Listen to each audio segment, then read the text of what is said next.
Multichoice has decided not to renew its contract with TV news channel ANN7, this despite an investigation showing no wrongdoing on the news channel side. Well, joining me on the phone line now to discuss this further is the Jessie Duarte, Deputy Secretary General from the ANC. A very good evening to you and thank you so much for joining us here on ANN7.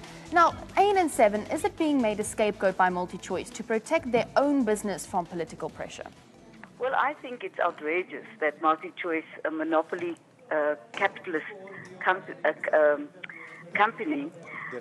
with very deep roots in the old apartheid bastion and attitude, would make such a decision in our democracy under our watch.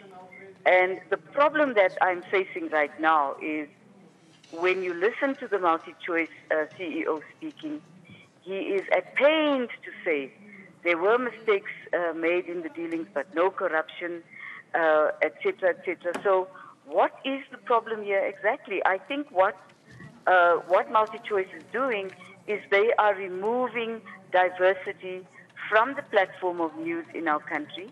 What is even more disappointing is the statement made by our Minister of Communications, who is disappointed, yes, but says Multichoice will bring in a new black partner to start a new platform. So, you know, one must ask the question, the black partner that is ANN7 right now is probably not a good enough black partner.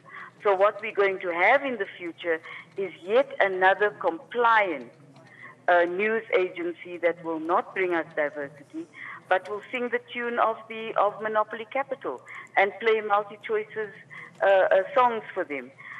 You know, I cannot accept that because there is pressure in the country about a particular family, you gag a media house.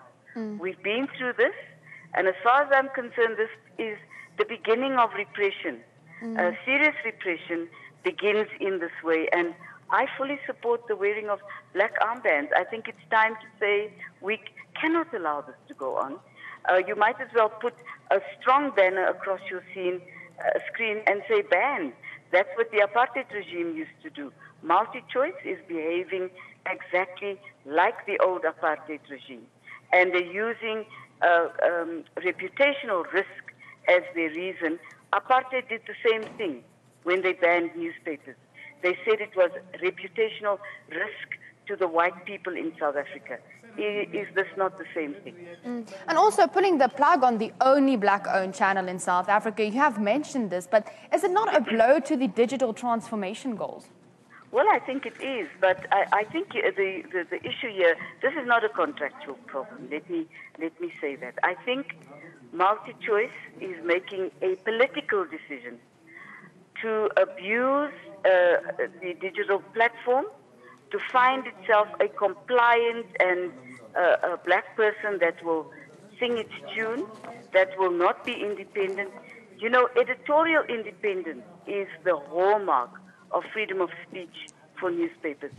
We don't all like, at times, what ANN7 says.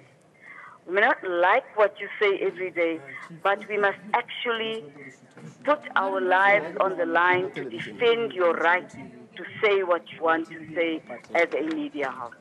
And who's next? That's the question we must ask is, who is next? And also Multichoice's decision to gag in ANN7, is it liable to hurt media diversity and democracy in South Africa in the long run? Well, it is already doing so. If you gag a journalist, if you put a journalist in jail, if you take a journalist, you know, we can take journalists to task when they're wrong. I certainly have no problem doing that. Never gag a journalist. Never tell them to shut up. Never, ever take away the right of people to speak out in a democracy. And I think that the sad thing really is that, you know, this is, for me, the really sad thing is it's happening in a democracy that we fought for. And that perhaps some of the owners of Multichoice were on the other side of the fence at the time, and they're just going back to their old habits. You know, old habits die very hard.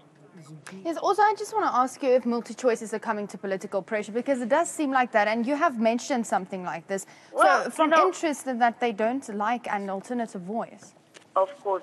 Look, in the old days, the newspapers like the Daily Mail, who were outspoken, would be closed down, the Rand Daily Mail and so on.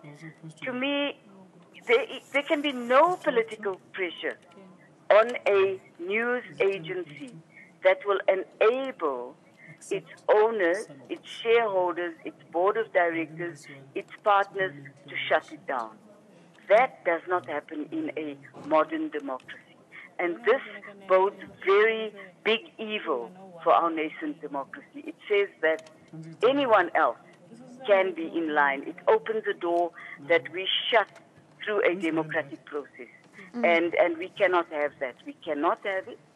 And honestly speaking, what is even sadder is the pathetic way in which the Multichoice CEO was trying to explain the inexplainable. Well, thank you so much for joining me on the phone line. That was Jessie Duarte, Deputy Secretary General of the ANC, saying that the decision by Multichoice was outrageous. The CEO says that there is no corruption between ANN7 and Multichoice. And also the statement by the Communications Minister is disappointing because Multichoice is behaving like the apartheid regime. And it's not a contractual decision making. They are making a political decision. And also saying that there can be no political pressure to shut down in a modern democracy.